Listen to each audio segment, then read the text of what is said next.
The group sat or stood around the large-sized dorm's living room, all of them dead silent as they waited for Rylan to confirm or deny Valis' claims.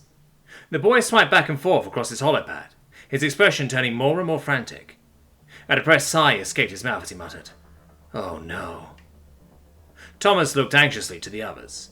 The two whispered words from Rylan, setting them on high alert. "What?" he exclaimed urgently, and Rylan bit his lip. "Valis is right. This isn't the right video file. I got hasty. Must have gotten too excited seeing the file on the headmaster's computer when Rylan stammered. His head hung low and his jaw clenched in self-hate. "It's okay." Thomas comforted Rylan stiffly. It had been an honest mistake that anyone could have made. Who was he to judge? But at the same time, he was heavily disappointed. Not in his friend, but the situation. "I'm sorry, guys," Rylan whispered shakily, his knuckles turning white as he clenched his fists. We're not going to be able to do this again anytime soon." "Rylan, it's okay," Lilith soothed, placing a hand on Rylan's shoulder.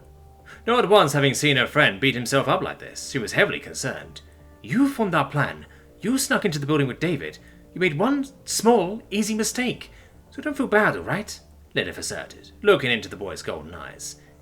"Yeah," Valis pitched in, pausing for a moment before awkwardly hugging Rylan, giving him janky pats on the back. Their roles now reversed. "Thanks, guys," Rylan mumbled, looking slightly better, though still quite gloomy. "It means a lot." Thomas turned away from the scene as he heard Joko sigh, her green-scaled hair dipping ever so slightly. There was a sullen expression on her face, deep emotion churning inside her eyes. It was like looking into a stormy sea, combined within her sapphire orbs.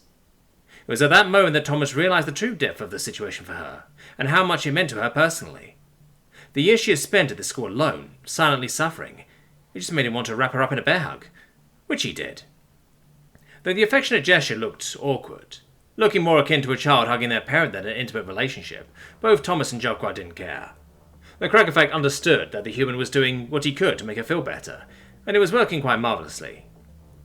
She took her time to soak up his natural heat, letting him wash away her depressing emotions before chuckling softly. I wasn't mad at Rylan for his mistake. It was the situation. At that, Thomas leaned further into the hug, and Joko began to feel fully relaxed. Aside from everyone else in the room, David was the only one alone, sitting awkwardly by himself as Thomas and Joko hugged, and Rylan, Lilith and Valis shared a meaningful conversation. "You good, David?" Thomas questioned hesitantly, not entirely sure how to handle the situation. "Yes," David replied stiffly, only to gain a blank look from the pale blonde teen. "Right." As if taking that as their cue, the group slowly started pulling away from one another, and the silence was broken by a very contemplative Rylan. "Am I the only one who thinks this entire situation feels like a crappy, badly written rom-com?" The resident Canadian raised a singular brow at her friend. "Of course you would say that, right? Though you're not entirely wrong." "I'd say it's more like a shitty slice of life that can't figure out which genre it is," Thomas offered without hesitation. Clicking her tongue, Joko caught everyone's attention. "Moving on, I feel like we need to slow down a bit," she sighed. "How about we try to slowly get more information on the headmaster over time? It'll be easier and a lot safer that way." Thomas looked over to her, perplexed. "You sure? I thought out of all of us she'd want this over with the fastest," he said. Joko just looked at him with a sad yet caring smile.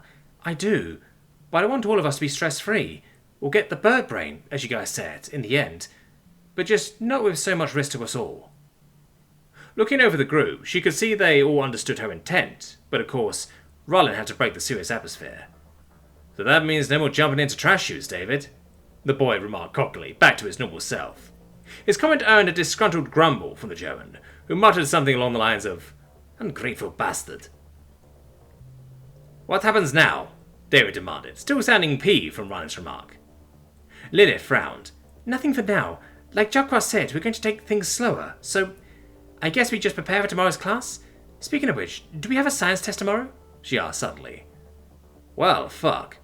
Do you think our teacher will accept our excuse of breaking into his boss's apartment?" Rylan asked, tapping on his holopad as he searched for the given material. Thomas lay staring at his dorm ceiling as time slowly ticked by.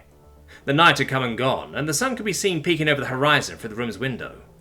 He knew he still had a few hours till he had to get up, so he just laid there, enjoying the feeling of Joko's scales against him as he relaxed.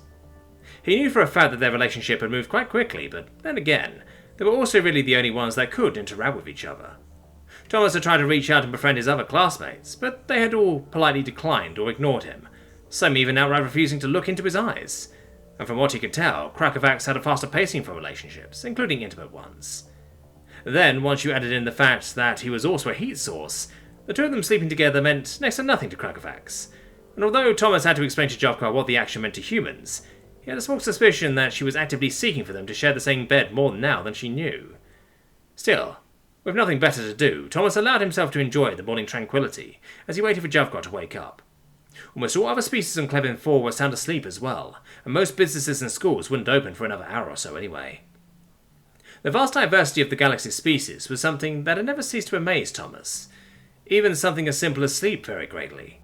Some species, like humans, woke in the early morning, and then retreated to bed in the late evening. Most species, however, required more rest.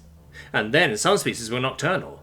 Some species stayed awake for several galactic standard days at a time, originating on planets with slow rotations, and some species were the complete opposite, and yeah, you got the idea.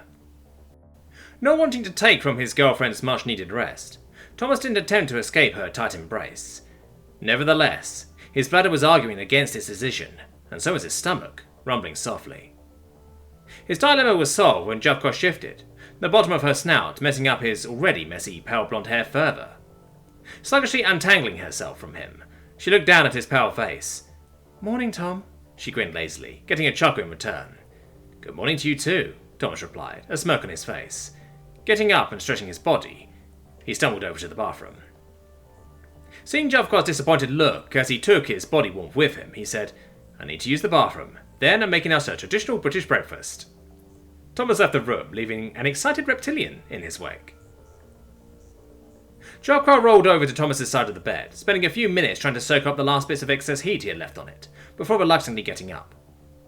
Dragging her sufficiently warm body out of bed had become a lot less of a hassle once he had joined her in her room as both a boyfriend and a biological radiator.